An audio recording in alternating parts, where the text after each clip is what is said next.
Powered by the Montana Television Network. This is the 530 News on Q2, Montana's news leader. Good evening, everyone. Thanks for joining us tonight. I'm Jeanelle Slade. Well, after 4 days of no new confirmed COVID-19 cases across Montana, today another teenager tests positive in Bighorn County. This just 1 day before a mass drive-through testing campaign kicks off in Crow Agency and Hardin in an effort to slow the spread of the virus. Also today, state health officials announced another COVID-19 related death in Yellowstone County. A woman in her 80s has died from coronavirus complications, marking the 17th death across Montana. There are now 22 active cases across the state. Well, 9 of those active cases are in Bighorn County. Late this afternoon, the county confirmed its latest positive. The patient is a male in his teens and is recovering at home tonight. Health officials tell us he is unassociated with any previously known case.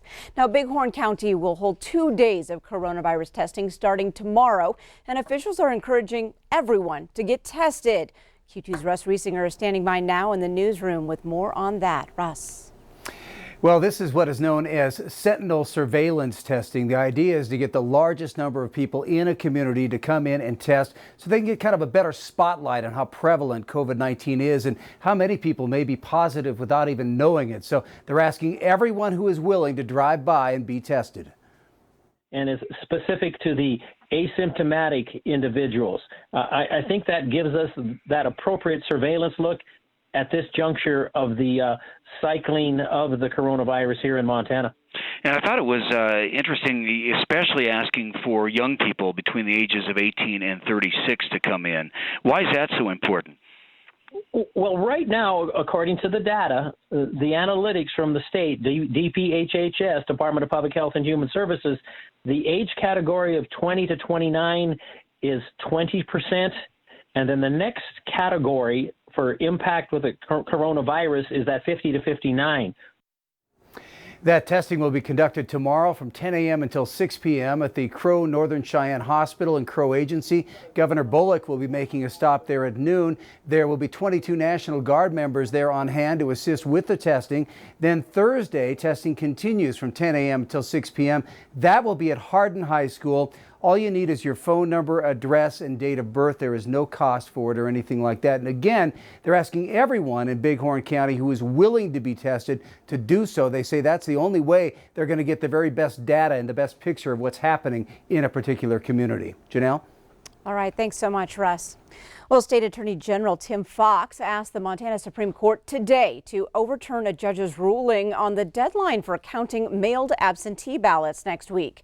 A state district judge in Billings ruled last Friday that if a mailed primary election ballot is postmarked by election day, it must be counted. Now, Fox is asking the Supreme Court to take control of the case and block the judge's order while deciding the issue. He's asking the High Court to maintain the current rule, which says that mailed absentee ballots are counted only if they arrive at county election offices by Election Day.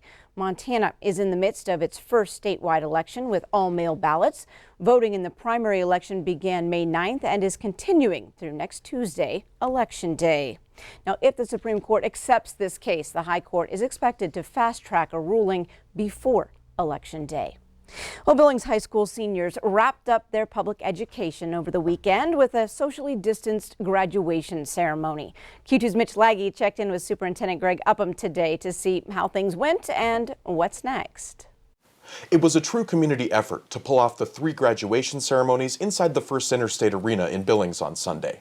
With the help of disease specialists, county officials, Metro Park staff, and school staff, the class of 2020 was recognized. Superintendent Greg Upham told me today that parents and students with all 3 high schools complied with proper health procedures. One change that had to be made between the Skyview and senior ceremonies was that more teacher volunteers were added to the student entry to police social distancing.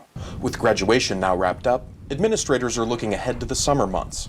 In the coming weeks, the first session of summer school for high schoolers will start on June 8th. Upham said that summer support for kindergarten through 8th grade is being planned to start later in the summer. Those classes paid for with the help of about $6 million from the Federal CARES Act.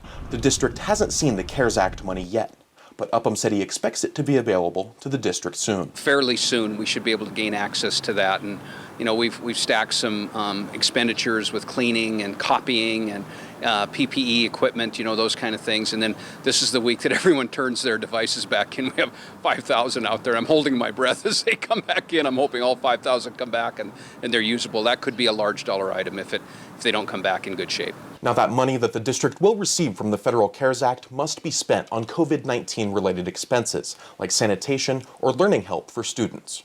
In Billings, Mitch Schlage, MTN News. Now, thanks so much, Mitch. Now, Upham also wanted to remind the community about the elementary school mill levy on the ballot for Billings voters. That's on July 7th. To learn more about that levy, visit ktvq.com. Well, if you use a boat launch or trail, there's a pretty good chance you're being helped by the decades of spending from the Land and Water Conservation Fund. But LWCF has been in limbo for the past couple of years after the previous funding mechanism expired. Senator Steve Daines believes bipartisan support gives a solid chance at passing permanent support. The bill, co-sponsored by Daines and other senators, requires full mandatory funding for LWCF in every budget, plus nearly $12 billion to catch up on the backlog of national park maintenance. It's a great conservation tool that provides public land access for Montanans. Additionally, we're going to be addressing the $12 billion maintenance backlog at our national parks. Is that the idea, is that then you have some surety you can plan these long projects on? Well, first of all, we're getting the funding to do those projects in the first place at the highest level ever. Second, we will be putting that certainty in place. The Great American Outdoors Act has been getting support from conservation groups since it was introduced in March. A Senate vote is expected in June. Well, a Ford Expedition barreled through the front porch of a home in downtown Billings today. Take a look. Just before noon, emergency crews were called to 34 Broadwater Avenue. The eastbound SUV appeared to have first struck and knocked down a street light and narrowly missed a large tree before crashing through the front porch.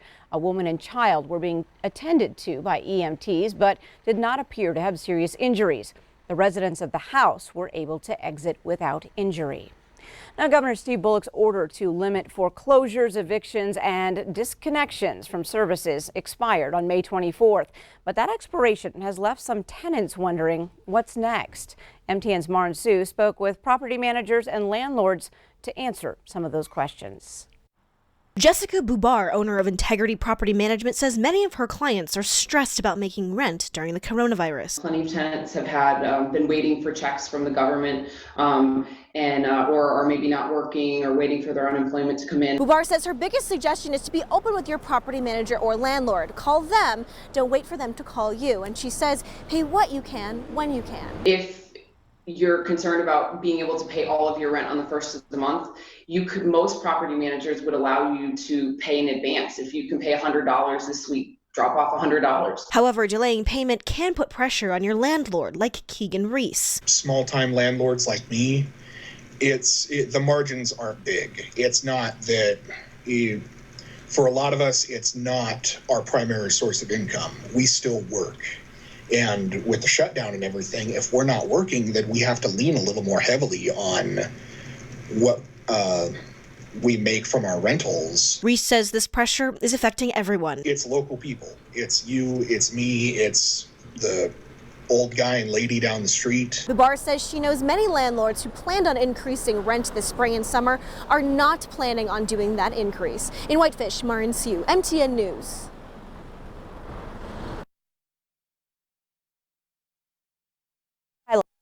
To rebound, don't wait for your landlord to call you. Be honest and open with your landlord and pay as much as you can when you can.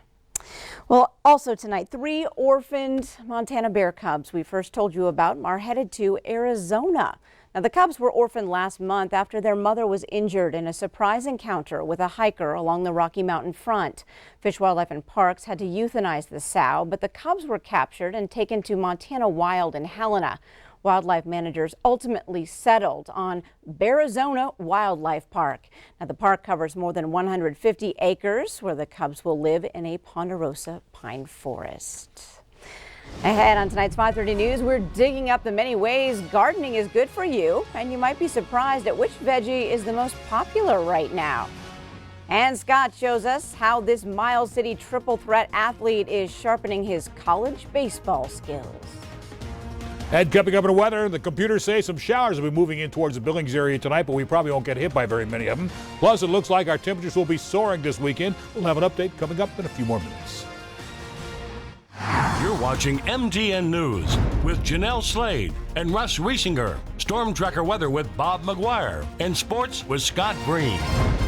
This is the 5:30 News on Q2, Montana's news leader.